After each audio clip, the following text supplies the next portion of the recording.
নমস্কার বন্ধুরা, আমি আগে রাশিচক্র নিয়ে কিছু পড়িয়েছি, দুটো অধ্যায়। আজকে আমার শেষ অধ্যায়।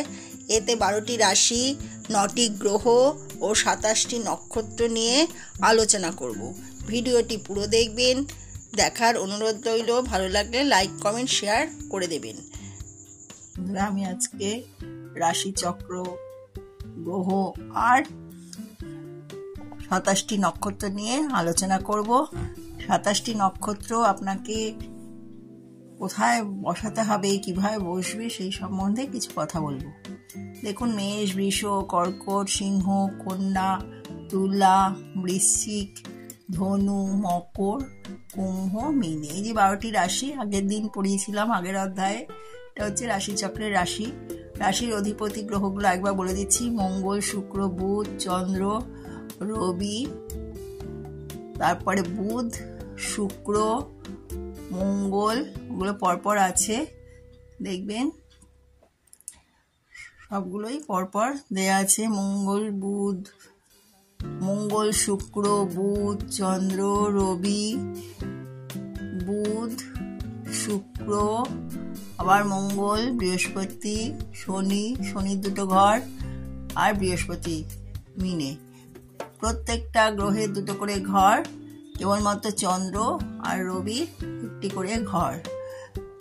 ওদের ওই গ্রহগুলোর একটি করেই ঘর, আর প্রত্যেকটি গ্রহের দুটো করে ঘর, একটি পজিটিভ ঘর, একটি নেগেটিভ ঘর। দেখুন, শুক্র আছে বৃষে, আবার বৃশ্চিকেও। বুধ আছে মিথুনে, আবার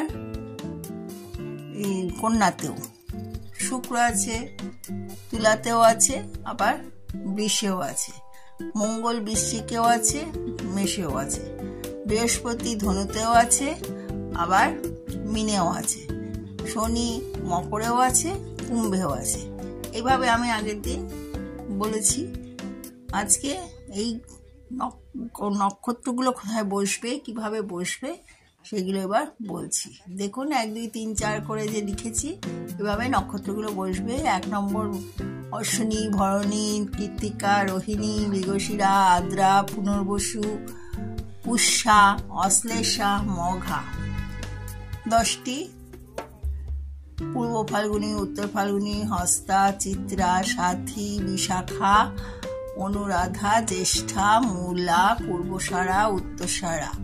21টি 22 নম্বর শ্রবণা, ধন্যিষ্ঠা, শতভিষা, পূর্ব ভাদ্রপদ, উত্তর ভাদ্রপদ, ও 27 নম্বরে আছে রেবতী।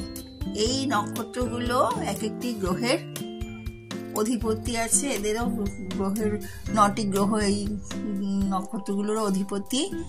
সেটা আবার পরে বিস্তারিত বলবো। আজকে শুধু আমি এইটুকুনি বলছি, 27টি নক্ষত্র রাশিচক্রে কিভাবে বসে সেইটাই আমি দেখাচ্ছি। ওটা পরের অন্য একটা অধ্যায় বলবো। দেখুন, রাশিচক্রে আমি 1, 2, 3, 4 করে এরকম লিখেছি। কেন, রাশিগুলো তো পুরো লেখা সম্ভব নয়, তাই সংখ্যা অনুযায়ী যেমনি আমি লিখেছি, যেমন আমি লিখেছি সেইভাবেই করতে হবে। এক একটা ঘর 30 ডিগ্রি করে আছে, তার মধ্যে 3টে গ্রহ, এই নক্ষত্র ভাগ হয়ে যাবে। আবার এখানে কিছুটা, দুটো ঘর মিলিয়ে 30 ডিগ্রি এক একটা নক্ষত্র হবে, সেই হিসাবে ভাগ করা আছে। প্রত্যেকটা পরপরই বসবে 1, 2 করে। যেই গ্রহের দশায়, পরে এটা বলবো দশা কি করে হবে, লগ্ন কি, রাশি কিভাবে আমরা ধরি, সেগুলো পরে আরেকটা ভিডিও করে এপিসোডে বলবো। দেখুন, 12, 13, 14, 15, 16, 17, 18, এইভাবে প্রত্যেকটা ঘরেই যে গ্রহগুলো বসেছে। আবার লক্ষ্য করবেন, কোনো ঘরে এক একটি গ্রহ বসেছে। দেখুন, এখানেও 3 আছে, এখানেও 3 আছে। তার মানে এখানে 3-এর কিছু অংশ, ওখানে কিছু অংশ, এখানে 7-এর কিছু অংশ, ওখানে 7-এর কিছু অংশ। এখানেও 12 বসেছে, এখানেও 12 কিছু অংশ বসেছে। এইদিকেও 16 বসেছে, এদিকেও 16 বসেছে। তো 14টাও আছে, 14টা দেখাইনি।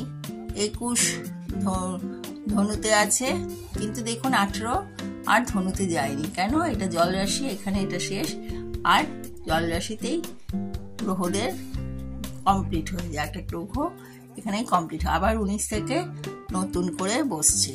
জল ঘরে গিয়ে কমপ্লিট হয়, আবার নতুন করে জল রাশি পরে অগ্নি রাশিতে গিয়ে আবার নতুন করে বসে।